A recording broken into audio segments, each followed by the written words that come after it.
Fletcher's in Australia. This is the best news ever. I know, it's here. We're actually meeting in person for the first time. So Fletcher and I have maintained a Zoom-only relationship. Yeah, I didn't know if you were a real person. No, I mean, am I as impressive in the flesh? Yeah, I as feel the you were chemistry. hoping? Yeah, I feel the chemistry. I always the felt way it. we had it on Zoom, we have it now in person. Now I can see your genes. Yeah, look at it. I know, our full I can bodies. look at your eyes. It's crazy, right? I feel like Drew Barrymore right now. They're being really, she gets, really in close. Yeah, really intense. Yeah.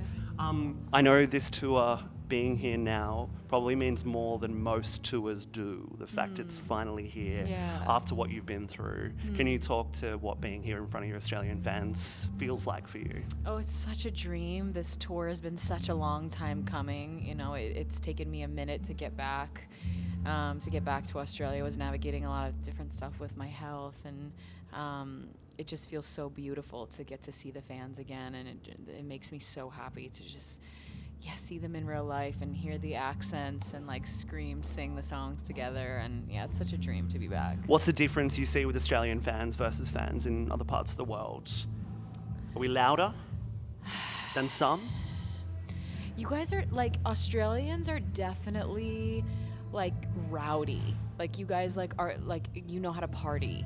Yeah, really know how to party, and definitely loud. Yeah, we're here for a reason. Crowds. We're here, for you a get reason. 100% of our focus, right? Yeah, and nobody's forced me to do a shoey yet, though. That's definitely been a different than anywhere else in the world. I've never drank anything out of my shoe. Are you willing to do this? But I did the first tour. Yeah. Yeah, but it hasn't happened yet on this tour? I feel like one and done, baby. Yeah. You know, you do it once and it's good. I'm a staunch anti-shoey person. Anti-shoey, popped the shoey cherry, never need to do it again. Yeah, okay. I can accept one shoey. Yeah. I have never done it myself, obviously, but was it disgusting? Because I am gluten-free, so I don't even drink beer. So I drank water out of my shoe, and it was one of the there's no lowest, flavor. It was one of the lowest points of my life. Yeah, I'm really glad Australia could bring that to you. Lowest point. It's about the full range. You gotta have it all. Well, I really hope we don't disappoint you tonight and start yelling shoey. And if we do, I'll fucking run around and stop everyone from doing it. You got my back. When you put out Antidote, the album, you were talking about how this was like you coming back to yourself. But what I've known about you for the entire time that we've known each other and done conversations is you move very fast in terms of the way you feel connected to the music that you're making. Yeah. How are you feeling now about the place that you were in when that record came out? Where are you right now emotionally? Yeah, it's so interesting, because when you put so much time and energy and emotion into an album, and then by the time it comes out, it's so much of the stuff that you've sort of navigated or processed already. And I definitely feel like I'm in a new space even from when my album came out, and I definitely feel like I'm more, I think I'm always in search of the antidote, but I just know myself even better than I did when I put out that record. So it just, and I think that always gets reflected in my music. I'll always call back to where I was, or whether that's through a song or through the lyrics. So I definitely am in even a more comfortable space with me than I was when I even put out the record. That's so good to hear.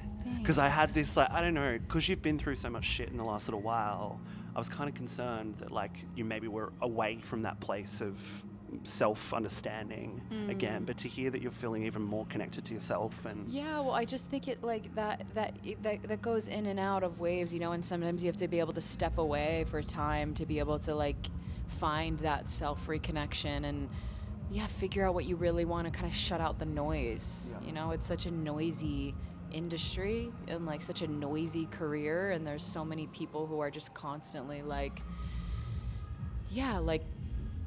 wanting you to be a certain way or do certain things or say certain things, and when it's just a matter of getting quiet enough to hear who you really are and what you really want. And that noise can feel like a static, can't it? And it can feel like a fog. Totally. When you're overthinking your place and who you are and who you're compared to. And you reckon you're good at blocking that noise out a bit more now? And I think a bit more, but it's just interesting. Even as time I've looked back at old interviews of myself, and I feel like I was so much more free when I was like starting my career, because, you know, there was less of a pressure to speak a certain way, or yeah, like I've become more guarded throughout the course of my career, I would say, and I'm trying to find the balance of like openness and freedom, and also like protection. Protecting your energy. Yeah. Because that is something that I've known about you through your entire career. You're one of the most hard on sleeve artists that I've ever had conversations with, and not just through the music, but through the way you conduct yourself in conversations like this as well.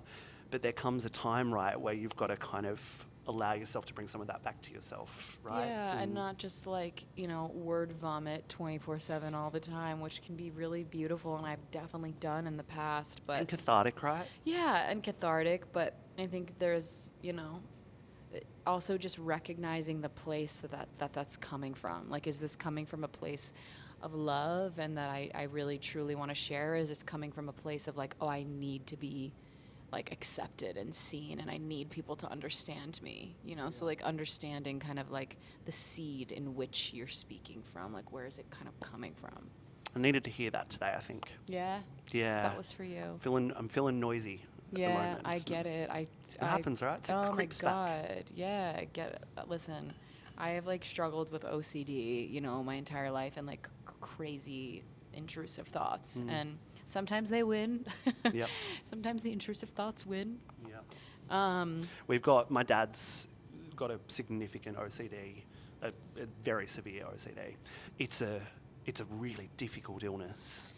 Yeah, it really is. And it kind of ran my life for like 20 years, maybe. Since I was like, I remember since I was a little kid, you know, at 6 years old, having it like all through my adulthood and into my 20s. And then I was a mental health studies minor in college, and I just really wanted to like understand myself and my brain. And yeah, so I like so deeply understand the journey with mental health, and so much of that is just ends up going into my music, you know. And I think it's why my music is the way that it is. It's like so nuanced, because I think that your journey with your mental health is like so deeply nuanced. It's also why 4-5 hours before you go on stage, there's hundreds of people out there already waiting for you. And you can see there's something about every single one of them. You can see it in their eyes that they've been through something, but they've found community and connection via you. You've been that conduit, and it's really beautiful. So there's a dog out there they're all gathering around, hanging out with, and it's just, I love looking at those fan bases. Yeah, me too. Before a show like this. You've been relentlessly touring since you got back to touring. Yeah. How are you going with being on the road constantly? I mean, it's been a lot. Yeah. I definitely need a good nap after this and some time to rest. When do you get the nap? Well, tonight's my second to last show. Yeah, and then I head to New Zealand, and then your girl gets to nap after that. Yeah.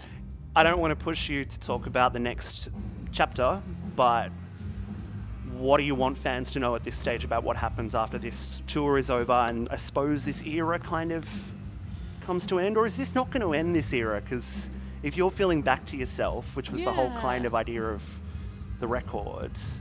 I think for me, just this tour has really just been like such a celebration of what I've built over the years with the fans and with myself. And I just feel so excited to be, I've gone all over the world. This year I went to South America, I did a tour in Europe, I did the US, and now, finishing out here in Australia and New Zealand. And, I've always got things up my sleeve. No matter what I'm doing, I'm like always a creative, and I'm like, even if, I take time to rest, like my soul just, is always going to be creating. So yeah, I'll just see where I'm at after this tour ends. No rush.